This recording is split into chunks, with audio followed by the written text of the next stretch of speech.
She said she just wanted to take her kids out to relieve some stress. But when the children's father turned out to be a wanted fugitive and surveillance footage revealed a mysterious sixth passenger no one had accounted for, we were forced to make a decision no officer ever wants to make. You never know what kind of shift you're walking into. Some days it's routine traffic stops, noise, complaints, paperwork. But July 15th, that wasn't one of those days. Dispatch came in around 6:10 p.m. Possible altercation at Roosevelt Park. Female left seen in a white sedan with multiple juveniles inside. Suspect may be emotionally distressed.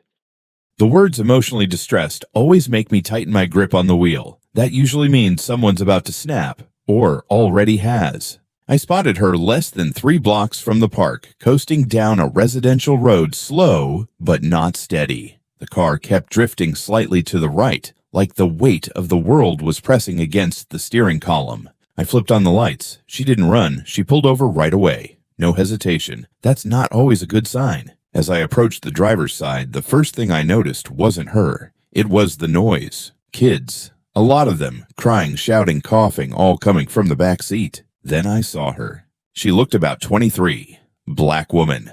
Braids pulled tight into cornrows tank top, clinging to sweat-dampened skin. Her hands were trembling on the steering wheel, but her eyes were locked on mine. Wide, unblinking, like a deer trying to play it calm while its legs caught in a trap. "Ma'am," I said, keeping my voice level, "I need you to step out of the vehicle." She didn't argue, but her lip quivered as she opened the door. "Please," she said quietly, "don't scare them." That's when I looked inside. 5 kids. None in car seats. None even buckled in. One infant was swaddled in what looked like a beach towel lying across the middle seat, head bouncing slightly every time the car idled. I felt my stomach twist. "You know this is dangerous," I said, more firm now. "Every single child in this car is at risk." She exhaled hard, like she'd been holding her breath for hours. "My cousin died yesterday," she said. 7 years old, car crash, drunk driver. That knocked the air out of me. "I just needed to breathe," she whispered. I took the kids to the park, just to hear them laugh. Just for 1 hour, where I wasn't choking on grief. I wanted to believe her. Every part of me did. But 5 unrestrained kids in a moving vehicle, that's not a lapse. That's a threat. I called it in. And that's when the real unraveling began. Back at the cruiser, I called it in 5 juveniles, all unrestrained, 1 infant, white sedan, suspect compliant, but emotionally unstable. Request CPS immediately. I could see her through the side mirror. She wasn't pacing or panicking. She just stood there, arms folded across her stomach, like she was holding herself together, 1 heartbeat at a time. "You mind if I ask you some questions?" I said as I walked back. She nodded. "Who are the children to you?" "My kids," she said without flinching. "All of them mine. All 5. "Yes." "Where's their father?" That's when she hesitated. A flicker. Barely a pause, but it was enough to set off an alarm inside me. "He's not around," she said finally. "We split. Can he come pick them up?" Her jaw tightened. She looked away. "He can't." I pressed gently. "Is there a custody order in place? Any legal restrictions?" "No," she said too quickly. "But he can't come." Dispatch pinged in my earpiece. "Be advised. Male subject listed as father has an active warrant. Do not release children to him." There it was. And now things were moving faster than she could catch her breath. She saw me speaking into the radio and stepped forward. "Please," she said, voice cracking. "Please don't take them. They've never spent a night away from me." I wanted to tell her this wasn't personal, that we had protocols. But what came out instead was, "We have to do what's safest for them." That was when she broke. She dropped to her knees on the pavement, like gravity finally won. Tears ran down her face, but she didn't sob. She just whispered, "I just buried a child yesterday. I can't lose these 5 today." I crouched beside her. "You're not losing them," I said, "but right now they need to be safe. Buckled, protected. This isn't about punishment." She wiped her face with the back of her hand. "You think I don't know how this looks, black woman. 5 kids, alone, crying in a parking lot. I've worked so hard. I got my STNA certificate last month. I was going to apply for foster licensing next year.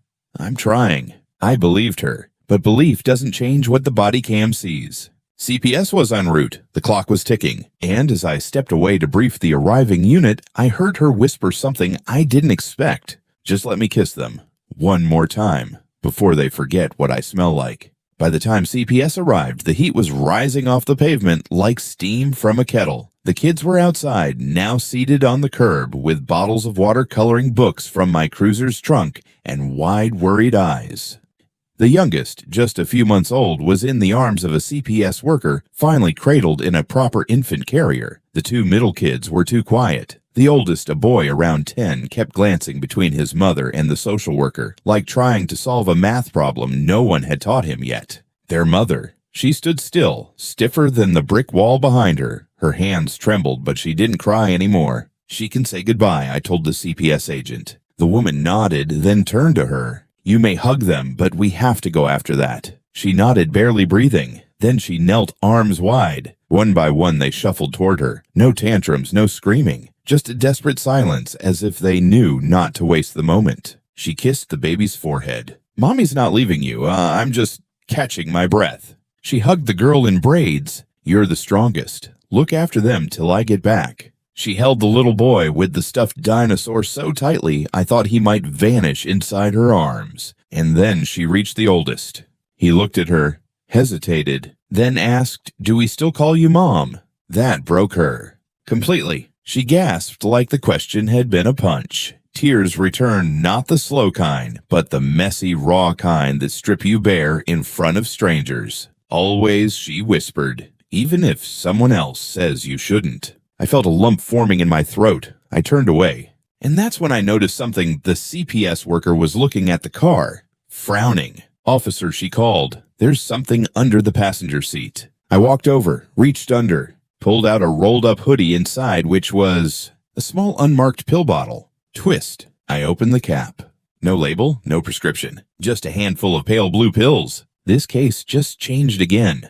I held the bottle in my palm for a long moment. No markings, no child-proof cap, just a ghost white plastic tube, warm from being tucked under the seat and filled with light blue pills that looked too professionally pressed to be homemade, but too unregulated to be legal.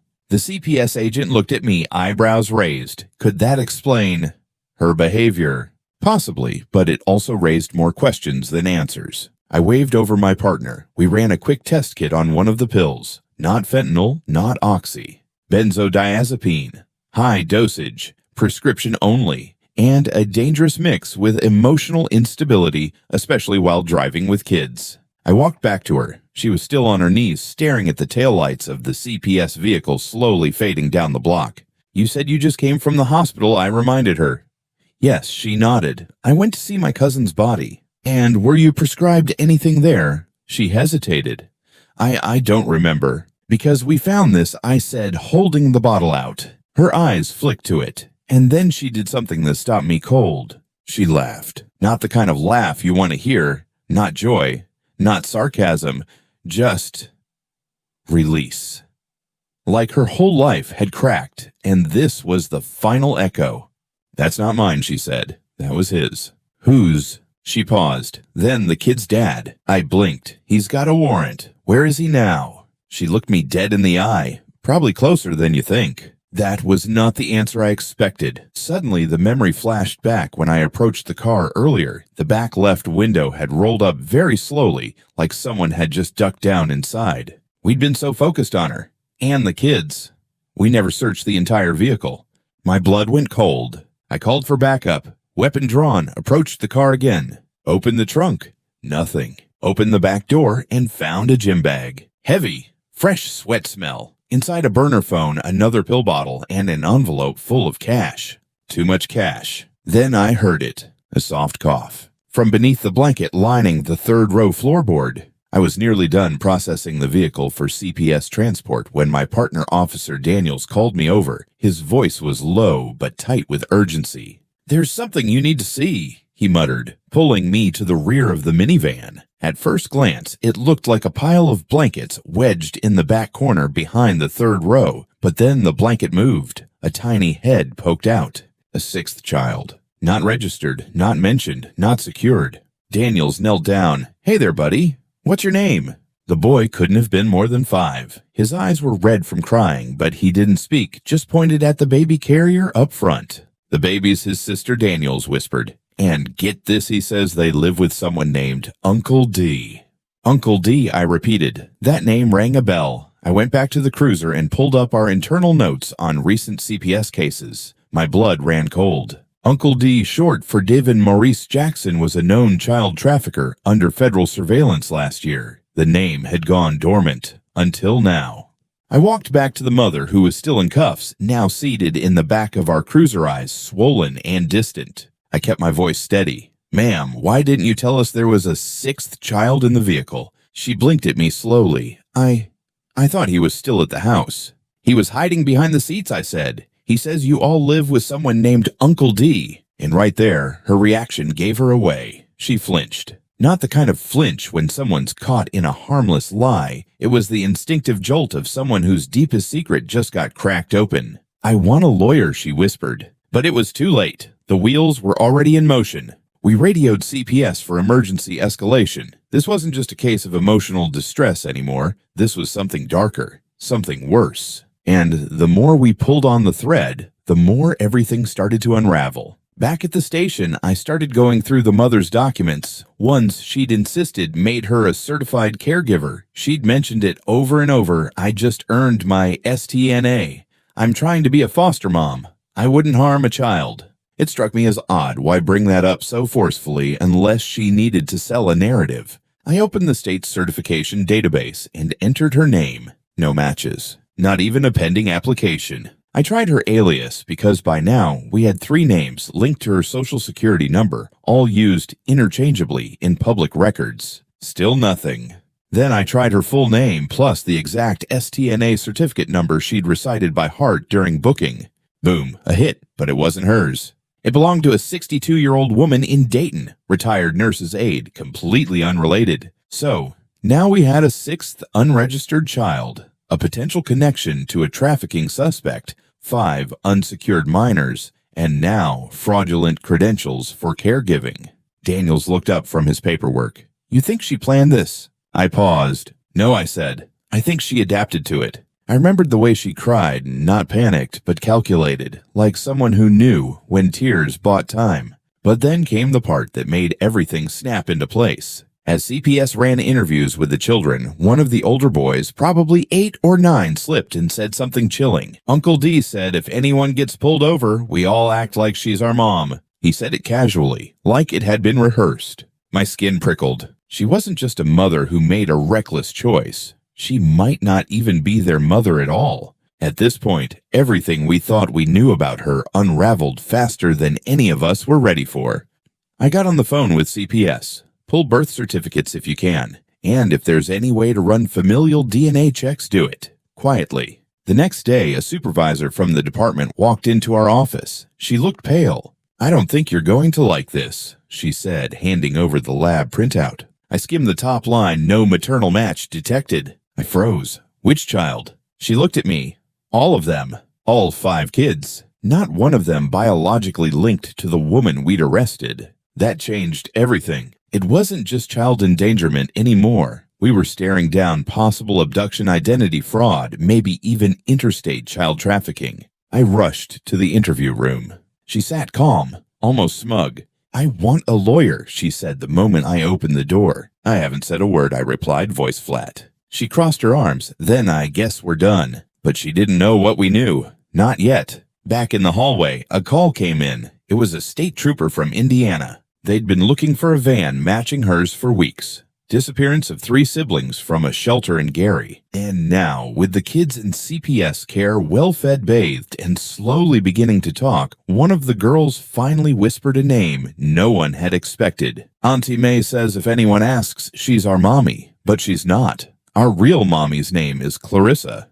We ran every name the kids gave us, Clarissa, Auntie May, even some scattered last names they remembered from school. Most of it led to dead ends. But then the oldest boy, he must have been around 9, drew something. A logo. It was crude, but I recognized it immediately. A foster services badge. From Ohio. I got chills. We contacted Ohio's Child Welfare Division. Within 2 hours, we had to hit 3 of the 5 kids were part of an active missing persons case, taken from a group home during an unauthorized pickup by someone claiming to be a relative. Guess what name she used? Maylene C. Rayner. That wasn't the name on our arrest form, or on her ID, or on her medical papers. In fact, none of the names matched. We were dealing with a chameleon. Meanwhile, CPS in our county had contacted the fathers listed on 2 of the children's birth certificates. One had a warrant. The other was in custody, currently serving time for meth distribution. When asked about the woman they knew as the kid's mom, he laughed.